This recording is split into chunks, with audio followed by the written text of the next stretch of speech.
श्री कुंज विहर्षि हरदास, आप question number 2 देख लीजिए ध्यान से। और क्वेश्चन नंबर 2 क्या कह रहा है, एक ट्रेन पास हो रही है।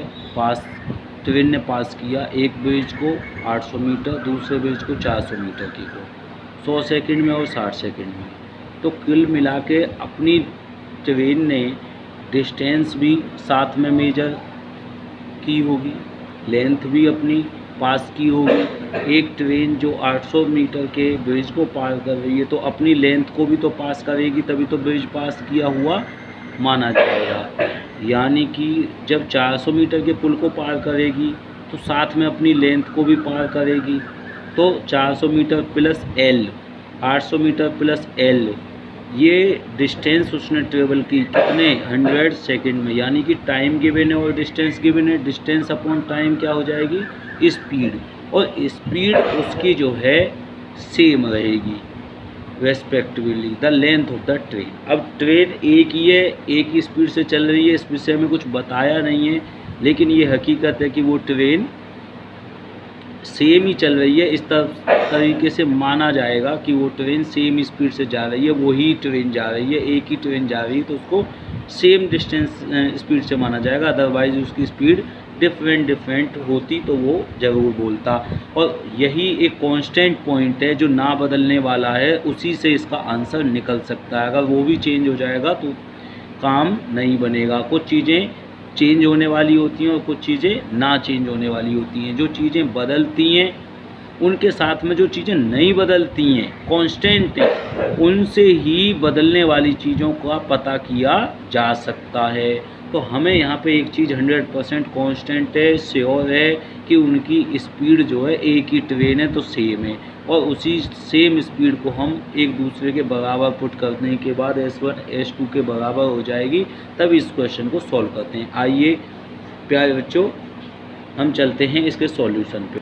अब प्यारे बच्चों, हम क्वेश्चन की ओर चलते हैं। क्वेश्चन क्या कह रहा है उसे ध्यान से देखिए। 800 मीटर के एक पुल को, ये 800 मीटर का पुल है, इसको किसी ट्रेन ने पार किया। उस ट्रेन की लेंथ L रही, तो उस ट्रेन को जो है पुल को पार कर रहा है 800 मीटर के को, प्लस उसकी लेंथ L है। इस कंडीशन में हम आगे की ओर बढ़ेंगे कि टोटल डिस्टेंस इस पॉइंट से, वो यहाँ पॉइंट आएगा तो ये ब्रिज पार होना शुरू हो जाएगा, और ये पॉइंट इसका L लेंथ का, ये पॉइंट जब यहाँ पहुँच जाएगा, यानी कि यहाँ, और ये पॉइंट यहाँ, तब ये पार माना जाएगा कि पुल पार हो गया। पहले तो यहाँ पे टच माना जाएगा कि ट्रेन के पहले डिब्बे ने, यानी कि इंजन ने पुल को छू लिया, और इंजन का डिब्बे, गाड़ी का जो इंजन है वो पुल के दूसरी पार जा चुका हो पुल के, और ट्रेन का लास्ट डिब्बा भी पुल के दूसरी पार जा चुका हो, लास्ट पे टच हो, तब ये पुल पार माना जाएगा। ये बात समझ में आ गई। जो नए स्टूडेंट हैं और जो पुराने स्टूडेंट हैं वो तो जानते ही हैं। तो हम आगे बढ़ते हैं। यानी कि टोटल डिस्टेंस उसने ट्रेवल कितनी कर ली, 800 मीटर ये पुल पार किया और अपनी लेंथ L पार करी। ठीक, एक पॉइंट को आप देखो तो ये जो पॉइंट था, ये पॉइंट आपका यहाँ पहुँच चुका है, यानी कि यहाँ से यहाँ पहुँच चुका है स्टार्टिंग से। तो 800 मीटर यहाँ गया और L यहाँ पे गया, तो इसने टोटल जो डिस्टेंस ट्रेवल करी D1 और D, ये टोटल इतनी डिस्टेंस ट्रेवल करी। डिस्टेंस कितने टाइम में, 100 सेकेंड। ठीक है प्यारे बच्चों, डिस्टेंस अपॉन स्पीड क्या हो जाती है, टाइम। इसको हम टाइम बोलते हैं, डिस्टेंस अपॉन, हाँ यहाँ पे टाइम है, डिस्टेंस अपॉन टाइम बराबर स्पीड। तो स्पीड जो है हमारी वो प्यारे बच्चों कांस्टेंट रहेगी, स्पीड सेम है, speed of the same train is same for both case. Case 1 आपका यहाँ पर आ जाता है और केस 2 आपका यहाँ पर आ जाता है। केस 2 क्या कह रहा है? केस 2 आपका कहता है कि 400 मीटर का इस बार पुल था। कितना पुल था? 400 मीटर का। और ये ट्रेन ऐसे पार करना शुरू किया इसने, यहाँ पर आई, फिर इसको कवर किया, फिर यहाँ पर पहुँच गई, कवर कर लिया। ठीक। और ये एल लेंथ की है, एल लेंथ की 400 मीटर का अपना पुल है।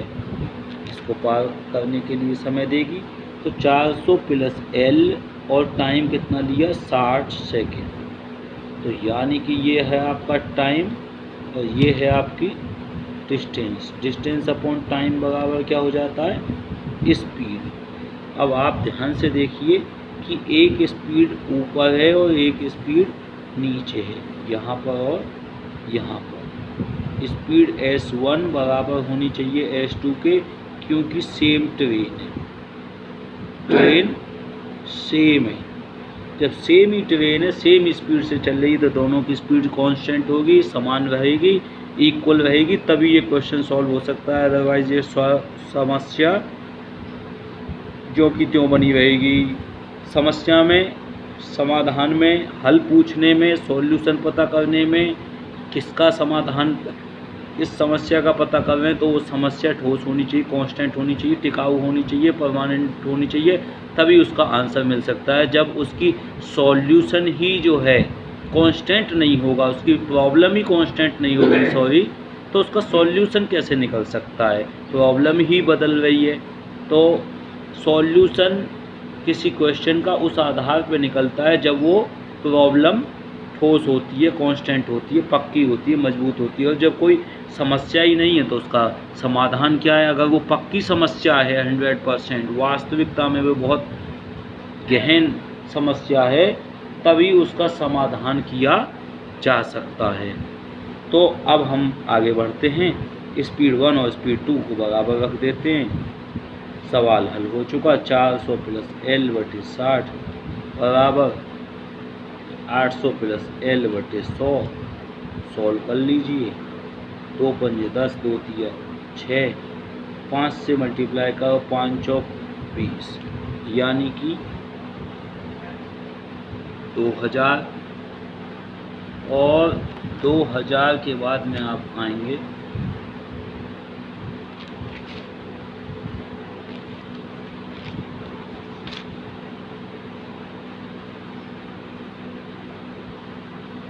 2000 प्लस 5L और बराबर हो जाएगा 8 तिया 2400 प्लस के 3L। ठीक है प्यारे बच्चों, 5L 3L 2L बराबर हो जाएगा 2400 माइनस 2000, यानी कि 400। L की वैल्यू हो जाएगी 200, यानी कि 200 मीटर लेंथ है। और वो भी किस चीज़ की लेंथ है? ट्रेन। ठीक, ट्रेन की लेंथ 200 मीटर। ये सवाल हल हो चुका है और इसी प्रकार से सवाल को सॉल्व किया जा सकता है, समझा जा सकता है। टाइम ज़रूर लगेगा सवाल को एक बार करने में, समझने में, लेकिन एक बार समझ आ जाएगी तो दोबारा फिर आसानी से हो जाए। सवाल कैसा लगा कमेंट करके ज़रूर बताइएगा। श्री कुंज बिहारी श्री हरदास, राधे राधे। हमारा IAS की भी तरफ रुझान है, IAS को भी टीचिंग देना स्टार्ट कर रहे हैं दूसरे चैनल पे, इसी चैनल पे भी शुरू करेंगे। और IAS में जो करोल बाग में घटना घटी है, जिसमें 3 बच्चे, 2 लड़की 1 लड़के ख़त्म हो चुके हैं प्यारे बच्चों, उसका सॉल्यूशन समाधान यहाँ के टीचर लोग नहीं कर पा रहे, सक्षम नहीं है, चाहे वो ओझा हों या दृष्टि वाले टीचर हों। ये गवर्नमेंट से मिलकर गवर्नमेंट इनका कोई समाधान निकाले, तभी ये कुछ बात बनेगी। तब तक के लिए हम ऑनलाइन आपको कोचिंग करते रहेंगे। जिन बच्चों को आके पढ़ना है करोल बाग में, ऑनलाइन प्लस ऑफलाइन जैसा भी दोनों, हम उनकी सुविधा उपलब्ध करा रहे हैं। आप आ सकते हैं ऑल ओवर इंडिया से कहीं से भी। श्री कुंज बिहारी श्री हरिदास, ये IAS का नाम श्री हरिदास IAS रहेगा।